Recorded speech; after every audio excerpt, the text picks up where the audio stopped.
In today's economy, more people than ever are looking to buy and sell businesses. But how do you do it? Welcome to the Deal Board, presented by Transworld Business Advisors. Straight talk about real deals and real people. Listen to stories, interviews, and expert advice to help your business sale, merger, or acquisition process. Now, here are your business exit experts, Andy and Jessica. Welcome back to the Deal Board, everybody. And this week we have a special podcast. We're living in unprecedented times, still living through the COVID scare. I mean, hopefully once this launches, it will no longer be, but I think we'll still be in lockdown for most of the states. And what we've done is we've put together a survival guide for small businesses. Yeah, I mean, listen, this is unprecedented time, especially for small businesses, certainly in the hospitality industry. You're seeing the restaurants and anything that's travel related. Both of us are in hotspots of travel related places. You're in the middle of or at the end of ski season. We are in the middle of season here in South Florida, but that's true all across the country as they close these small businesses. And, you know, we both were talking to a reporter from USA Today yesterday, talking about that it's not just tourist related or hospitality related business. It affects everybody. It's really, you're seeing the trickle down effect here. So if you think about a business, let's take the restaurant industry, for example, because most restaurants are shut down across the country right now. And a restaurant probably has 10 to 15 vendors that they would do business with. And as soon as they have to close up shop, they cut those expenses and it just trickles down from there and there. And it also creates a lot of uncertainty. So a lot of business owners are starting to cut back expenses. And that's actually one thing we recommend in this bridge plan is because if you haven't been hit by the COVID virus or by the regulations closing businesses in your area, it may happen to you sooner. You might feel that trickle down effect. And even excluding COVID, you know, we've been here before. You know, we've been here through 9/11. Andy, you've been there through hurricanes. We've been here through blizzards, economic downturns. It's always good to have a backup and an emergency plan you can enact so you can survive different phenomena that happen to your business. Yeah, I mean, we're all trying to save our businesses and be smart. And I have to say, thank God that I've been running my business like it's 2009 because, you know, we were so shattered in 2009, 2010, 2011. And here's the good news. I don't think it's 2009, 2010, 2011. Yes, will this have a kind of a hangover effect on the economy, maybe throughout the end of the year? But there's no underlying horrible financial mess that we're in other than the one we're making right now. But I think we'll recover pretty quickly. And of course, we learned a lot during the economic downturn. They threw $1 trillion into the economy. They were worried about whether that would work, and it worked sort of brilliantly. And so I think they're going to get some money in the hands of everyday Americans. They're going to get some money in the hands of small business. You could already go to SBA.gov and apply for a loan in many places in the United States. A lot of states are having their own programs, but we'll talk about that in a minute. But again, this is temporary. This is temporary, and we have to hang in there. And so this is a great plan for you just to kind of go over and kind of implement with your partners, with your vendors, with your everybody. We'll talk about that in a minute, right? Right. So we're trying to keep it pretty simple. It's called the Bridge Plan, and we're going to go through it today. But if you do want a copy of the Bridge Plan, you can go to tworld.com/bridge, and we'll put that in the show notes too. So you can download a hard copy for yourself. But let's jump in, Andy. So let's start with the B in Bridge. What's the B? The B is break even. And that is your goal. And I understand if you're closed, if you're an absolutely closed restaurant, you have to bring down, the B could also stand for burn rate, but you have to bring it down. So you have to understand what your break even is or what your burn rate is. And you have to go over your expenses. And so you could survive literally for months. So, you know, your goal is to review expenses and see what your break even is right now. Right. And it's actually good if you're listening to the show, you're probably thinking about selling a business or maybe buying a business too, but it's also going to increase your profit margin down the road once everything comes back. And I think in good times some businesses run a little fat and happy, and it's fine. I mean, we do it ourselves. We try different marketing techniques when we have extra cash flow to see what works and what doesn't. But this is the time to get your expenses down. It's also the time to, leverage some credit lines if necessary. It's the whole game is trying to figure out how many months of cash and how many months can you sustain in the current economic environment we have. So, take out your P&L, take out your credit card statements, your bank statements, go through every single expense and ask yourself if it's really necessary. And then also have a really good grasp on what your realistic potential revenue is, and keep that updated, daily, weekly, depending on what your business is. Have a break-even analysis that you're running pretty regularly. Right now we're running ours on a daily basis. Yeah, we're going to do the same. And I've already looked at my break-even and I said, okay, I think we're going to run exactly, or, we've already made changes, but we'll run this way through April 1st. Then we're going to take another look at April 1st. Then we'll take a look at April 15th. So that's the kind of thing you want to do.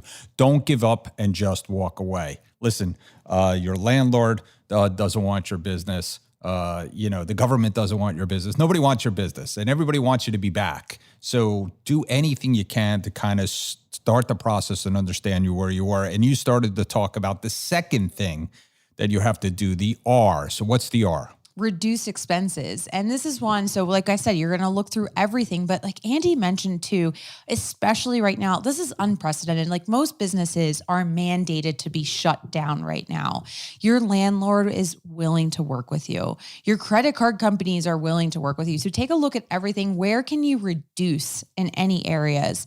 You have to be a little bit ruthless about this. And this isn't long-term, like we said, this is short-term. So maybe you're turning off some marketing things that didn't work in the short term. You can add those back on. It's very easy to turn back on Google campaigns, Facebook campaigns, things like this once everything clears up. Yeah, you got to look at everything. And again, if there's government programs, if they start sending people $1,000 checks, and that could include your employees, work with your employees and say, hey, listen, you can get this money here. Let's save this money here so we have a job to come back to.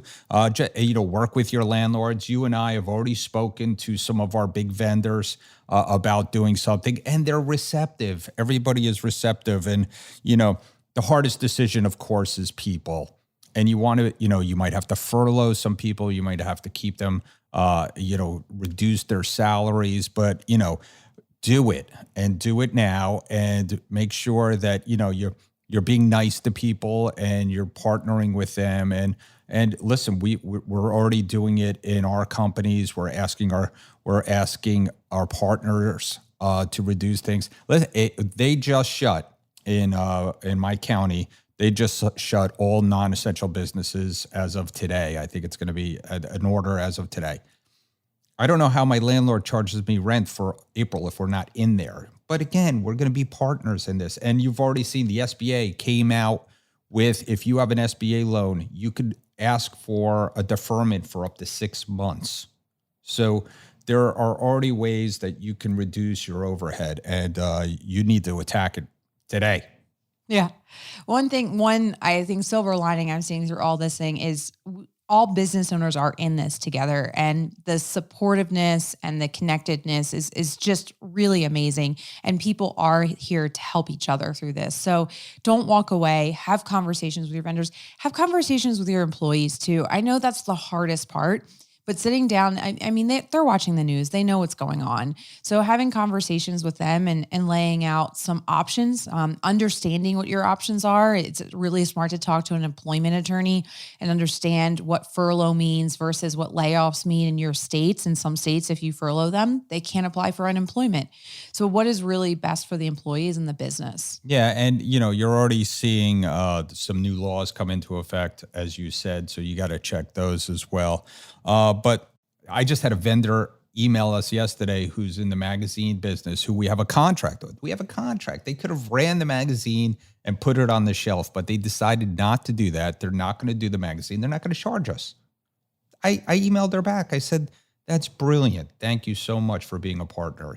So that's what we're looking for everybody. So, and you just started to talk about the next one, which is... I keep jumping ahead. No, it's okay. Oh, actually, you talked about the fourth one, but the next one, the I is increase income. Now, that's going to be very hard if you're closed. So they just closed all non-essential businesses here in my county, as I just said. So that's going to be tough, but there's a long list of exceptions in that document, which included businesses that could operate virtually. So we could keep operating because, as you can see, if you're listening, you can't see, but Jessica and I are both in our home offices, and we're operating from home, and we are open for business to help business owners through this process. But anything you could do to increase income, and we talked about it over the last few days. You're seeing restaurants be creative. I see catering companies coming up with drop-off food to your home. I mean, these were commercial caterers. Yeah, and there's a lot of things that have been turned into drive-through. I've seen drive-through liquor stores. I mean, obviously the drugstores are implementing their drive-throughs if they already have them for testing kits, but they're also doing it if you want to buy some things there. What can you do in your industry that can pivot a little bit so you can increase your income? And maybe it doesn't increase today, right? Like we said, it's challenging, but can you do something that's going to increase your pipeline, especially if you're in a long sales cycle? I mean, we're all at home right now. We have many less responsibilities than we typically do. So sitting down and brainstorming how you can increase your income and doing some marketing and prospecting activities around that, now's the best time. Yeah, I think what we're seeing in the world right now is a complete freeze, right? Everybody's just frozen in place, and no one's going to spend money if they don't have to. But that's going to end, right? And again, I just want to say that we're not minimizing that at all. We're not medical doctors, and so we're not going to try to address what's going on in the medical world. It is awful. We understand that, but as business people, we have to support the business community, keep going. That's our job. Our job is to keep the economy going. So if you think we're somehow minimizing this, we're not. So this is going to continue to progress. And at some point, it's going to get to the point where there's a peak. And you're seeing it already in the stock market. Some days they're already saying, oh, we see the end of this, and perhaps not quite. And people are trying to predict whether it's 6 months, 18 months, 3 months, whatever it is, but there's going to be a peak. And as that peak hits, we're going to talk about jumping ahead again, but you can have some income. And so try to figure out what you can do as you start coming out of this. And for some reason, if you're in an industry right now that is, there is demand for it. So we all know that if you sold toilet paper, you're killing it right now. If you sell freeze-dried food, you're killing it right now. But, I've also heard from a lot of the consumer brands, everyone's sitting at home and online. And millennials are still online spending money. So if you're sitting in one of those businesses where that's your market, now's a big time to capitalize on increasing in income too. Even if you've been traditional retail your entire business career, maybe now's the time to launch your website or launch an online store and capture that market that is spending some money. So there is definitely some upside in people being at home and being in front of their computers, in front of social media 24/7. Right. So what's the next? What's the D in bridge? The D, and this is one I jumped ahead of, but D is disclose. So in situations like this, communication and honesty is really key. And we've talked about this. We talked about it with the expenses. It's not just your team, but it's with your customers, your creditors, vendors. Don't bear the brunt of this yourself, and surround yourself with people they're all willing to help right now. Yeah. I mean, listen, you need to be honest with everyone, including your employees, and work with your employees and partner with them. Again, if they come out with $1,000 checks and they come out, maybe you can work with them and say, hey, listen, I know we can get you that $1,000 check. Let's get it. We'll take it off your payroll for now. If I do any payroll reductions in the next month or two, I will tell everybody, once things return. I did this in 2009. I took 2010. We took a 10% pay cut across the board. And by 2011 or 12, we had returned all that money to everybody. And so I think that's what you can do. But just disclose, be honest, try to take the fear. Listen, it's the fear of the unknown right now. Don't make your business another place where there's unknowns. Yeah, I mean, people fear uncertainty and they crave safety. And if you can create that environment from them, you actually, through this type of situation, you're going to strengthen your culture. I've heard from a lot of my mentors, probably you too, Andy, that these types of situations will either kill your culture or they'll strengthen it to the point where it's unbreakable. And that's the opportunity you have of this communication and this honesty with your team and also with your other partners. Like we keep saying, we're all in it together. You can develop stronger vendor relationships. You can develop a better relationship with your landlord, which is very important to have, like we talked about, if you're potentially selling down the road. So it's just an opportunity to be human, be honest, and just accept the help that people are willing to give. Yeah, again, I said 10%. I cut everything by 10%. I cut my vendors, I cut my landlords, and every landlord, save one, and I won't mention their big name, was willing to work with me. Eventually, we kind of rolled the back rent because I think I did it for about a year. I mean, it was almost a full year that we rolled the rent back. And then when those leases came due, we cut a deal. We said, okay, let's roll this in, or, let's, and it worked out for everyone. Everyone was really super understanding and willing to work. And that kind of leads us to the next one, the G in bridge, is get to work and be great at this. Like you said, this will make or break your culture. And I think 2009 to 2012 made the culture at Transworld. My employees, understood that, when I took something, I literally gave them the choice. I said, somebody's going home or we're all taking 10% cuts. And we took 10% cuts. We might do the same thing this time. But again, the silver lining in this, talking about the communication and get working and keep everybody in the process, is that we have tools like Zoom. Yeah, Zoom's a great tool. And actually, I think their stock price is skyrocketing right now.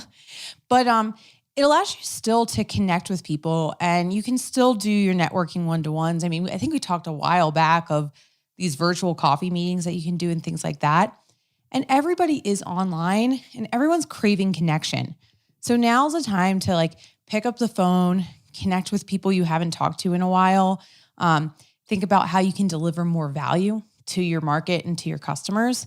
But it's easier than ever. And unlike 2008, 2009, 2010, we have every tool that we could work virtually in the same capacity that we're doing in our offices. Yeah, just think about it. 2009, I mean, it's 10 years ago, no DocuSign, no Zoom, no, the email was rudimentary at that time. I mean, sending documents back and forth. I mean, it's a new world. And we might have a new normal. I mean, we could talk about that in another podcast of what will, social distancing and what will online working, how will that, continue to last throughout? And I think there's going to be some major changes moving forward. But again, please get working and don't panic. Be the leader. Be the leader in your community. Be the leader in helping others, your neighbors, those less fortunate. I saw one of the leaders set up a fund in my community for hourly workers at restaurants. Everybody's really trying, and we all need to be a part of the solution, certainly not part of the problem. Stop buying toilet paper, everybody. Yes, seriously. I saw somebody in Australia has 12 years worth of toilet paper. Really? Anyway. But be a leader. This is a time to give value back. And, you can use the stress for good, or you can use the stress to kind of motivate you. I hear a lot of business owners talk about how they almost romanticize the startup period, right? And I think part of the startup period that's so romantic is you've so much motivation, you have so much energy.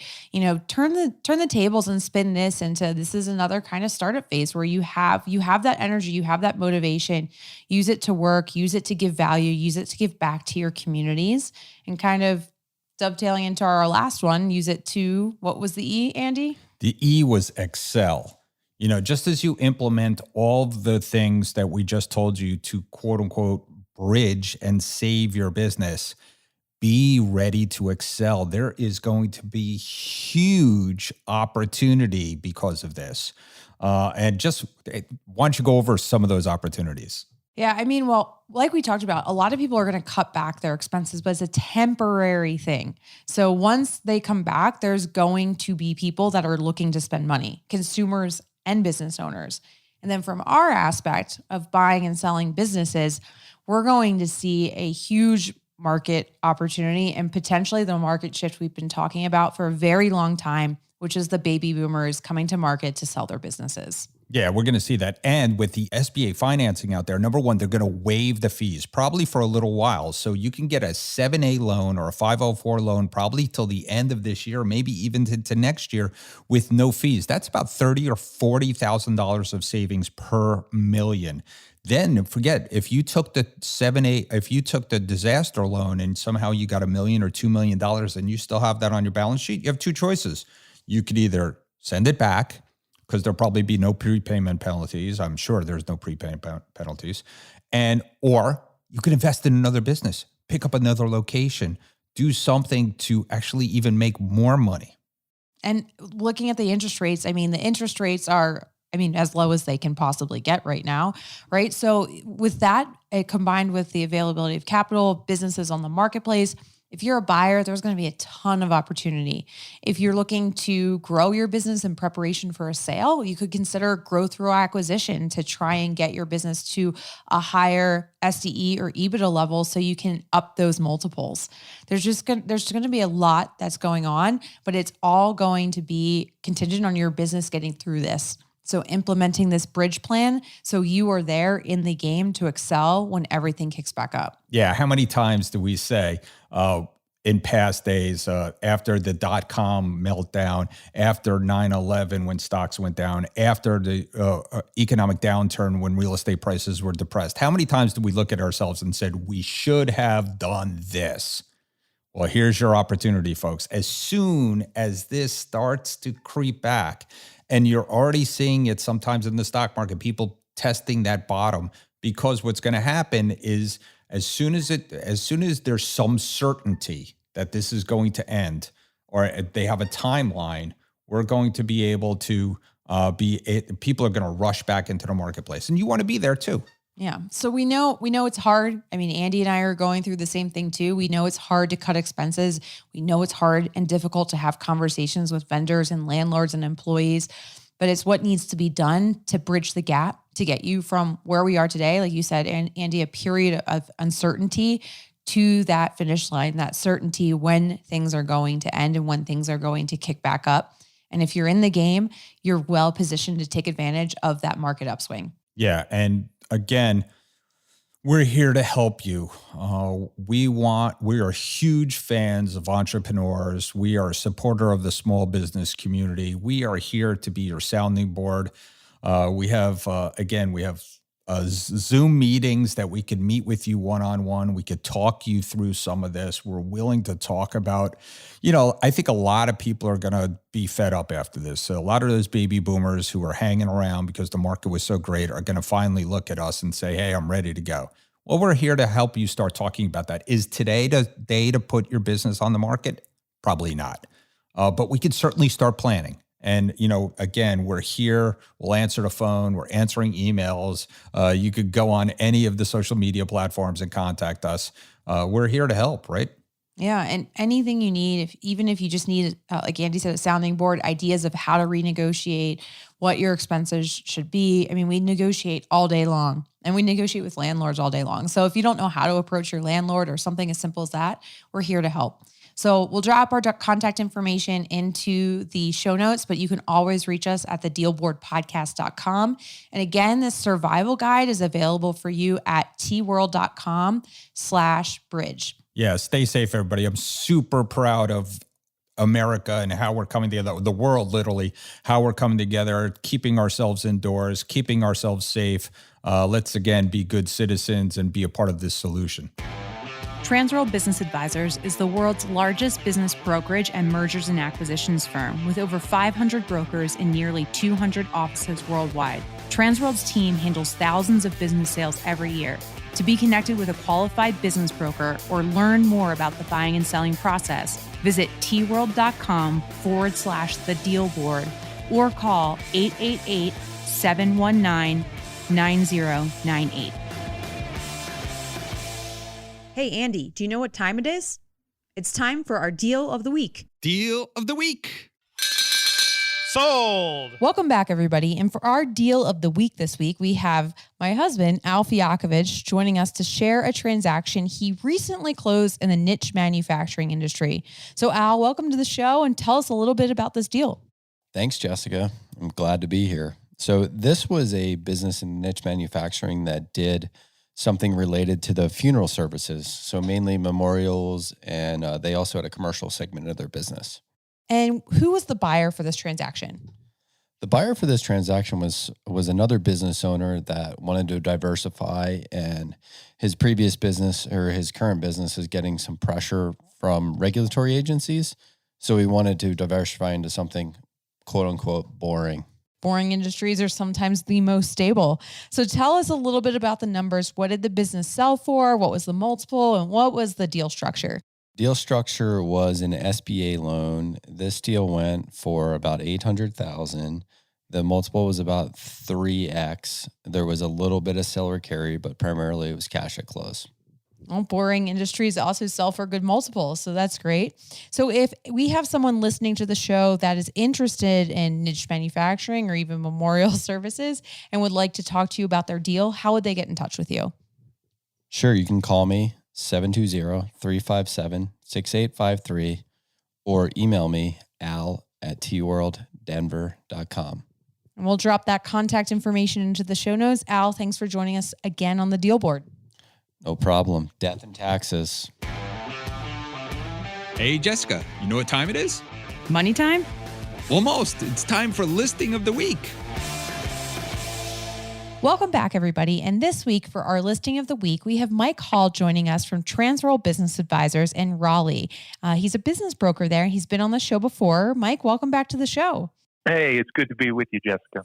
So, Mike, you've got a great listing in the transportation industry. Why don't you tell us a little bit about that? Yeah, so this is a very unique listing. This company has found a way to serve the folks in the area where we are by providing transportation for children who cannot otherwise ride school buses. And this is a federally mandated, required rule that these children have to be provided with transportation. And we're in a very growing area of central North Carolina. And so the need for this is only going higher and higher. Great. Well, it sounds like a really good listing, an interesting industry too. Tell us a little bit about the numbers. You know, what's the asking price of the business and what's the seller's discretionary earnings? Right. So we have the listing price set at $6 million, and the SDE for this business is right around $2,761,000. Wow, so pretty good, just over 2 times, which on that size business is a good price. So it sounds like an interesting listing and something some people should consider if they're looking into the transportation industry or just a good cash flowing business. How would they get in touch with you to learn more? Yep, they can simply give me a call. My number is 919-424-1927. Excuse me, I slipped of the brain there. And then my email address is mhall@tworld.com. Great. And we'll drop that contact information into the show notes too for the listeners. Mike, thank you for joining us on the deal board again. Thank you very much, Jessica. You guys take care. Thanks for tuning into the show today. If you like the podcast, share it with your friends on social media. And don't forget to subscribe and leave us a review on your favorite podcasting app. If you have questions, would like to appear, or have suggestions for topics for the show, get in contact with us through our website, thedealboardpodcast.com.